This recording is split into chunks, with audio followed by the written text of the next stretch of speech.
I'm Vasel. Welcome to Look Back. This is where I take a look at games that I reviewed a year, 5 years, and 10 years ago, and tell you what I think about them now. Now, a year ago, I only have one game on the list.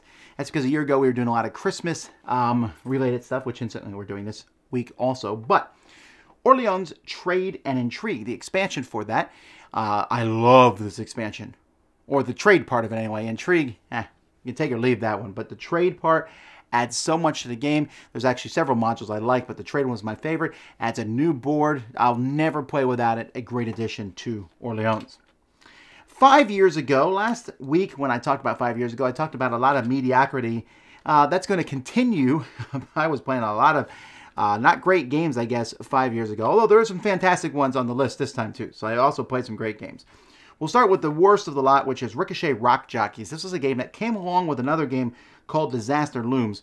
But Ricochet Rock Jockeys, horrible production. The rules were barely written. In fact, the people who produced it came online and said, yeah, it was pretty bad. It's just a bad game, completely forgettable. Then we have Randomonium. This is a game that essentially is like dominoes, but a party game style type thing too. Some people are really going to like it, just not my style. My Word is not an exclamation I'm making right now, but actually a game from Reiner Knizia. It's a word game where you turn over cards and find words with those. It's okay. It's kind of a speed thing. It's just not my style at all.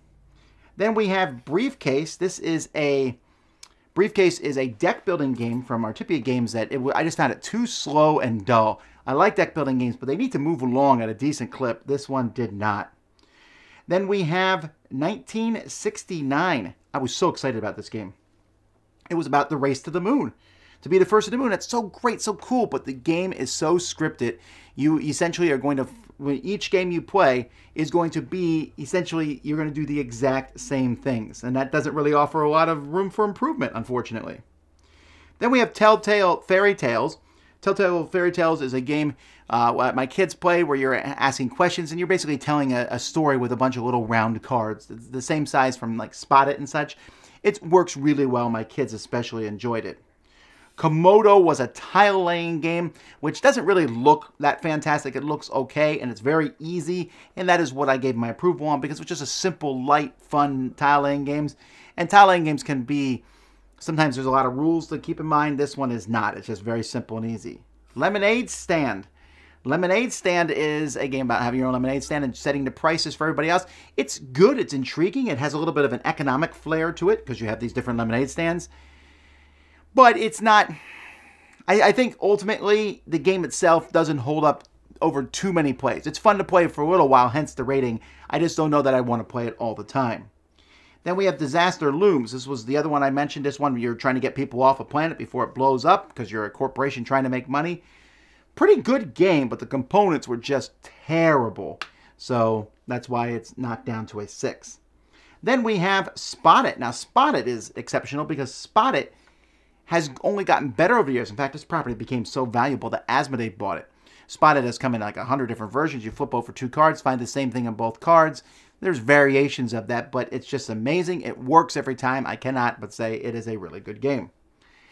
Pathwords. This is sort of like a puzzle-style thing where you're placing down Tetris-style tiles onto this crossword puzzle, trying to find it. There's Pathwords Junior too, but either way, it's more of a puzzle than it is a game, but it is one that I enjoy. Guillotine. Guillotine is a game that has a kind of a gruesome theme, if you think about it, about people getting their heads chopped off during the French Revolution. It's done very cartoony. I like it. I feel like there are games that probably do the same thing in a better way, but manipulating the line to make sure you will score the most points as you get them. It's fun, and it's sold a gazillion copies for Wizards of the Coast. Chef Cuckoo. This is a game that's a lot of fun. My kids especially liked it, and I would like it even more, I think, if it came in a bigger production with a lot more cards. But it's essentially apples. It's like, make the worst dish, make the best dish. And you have a bunch of cards in your hand, and you're putting them down, make the worst dish. All right, peanut butter, pickles, and, you know, avocados, and you put that down, and that's your food. And then the judge picks one. Kids really like this. They like making good/bad food. So Chef Cuckoo.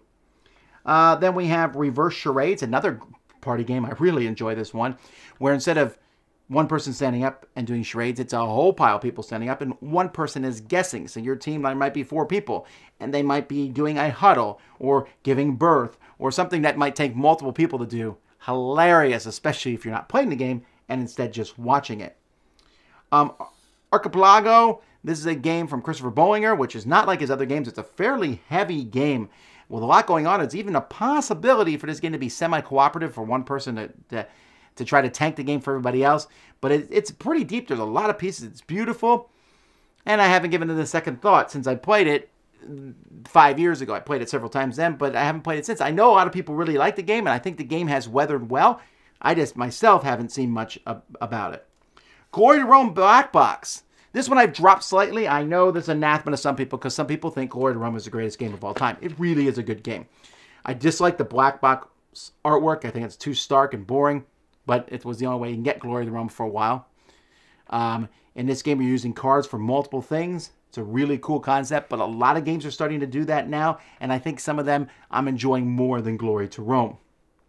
Then we have Fortress America. Now, I dropped Fortress America slightly. I love the game.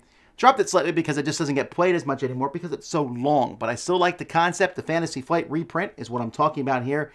And in this game, one person's America. Other people are communists trying to destroy them. It has a very 80s shtick to it. But it is a lot of fun. Plays really well as a 2-player game, actually. And I just enjoyed the whole massive troops rolling dice. Sometimes you just want to do that. Then we have Kingsburg, a dice rolling game, a dice placement game. Kingsburg is a fantastic game. Still in my collection. Still love this game. A reprint's coming out very soon, which I'm excited about.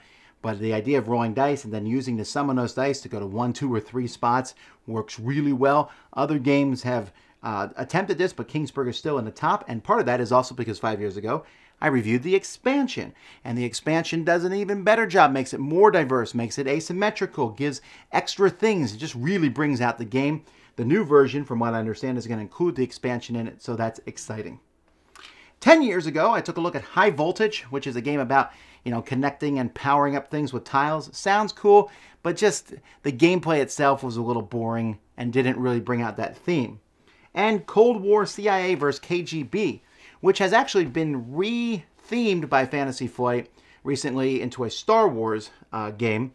But the game itself is like this give and take as you're playing cards and trying to outguess the other person. The Cold War theme worked. The Star Wars theme worked. Actually, I might like the Cold War theme better. I don't know. Either way, a solid game. Anyhow, folks, those are the games I reviewed a year, 5 years, and 10 years ago. Until next time, I'm Tom Vasel, and you've been watching The Dice Tower.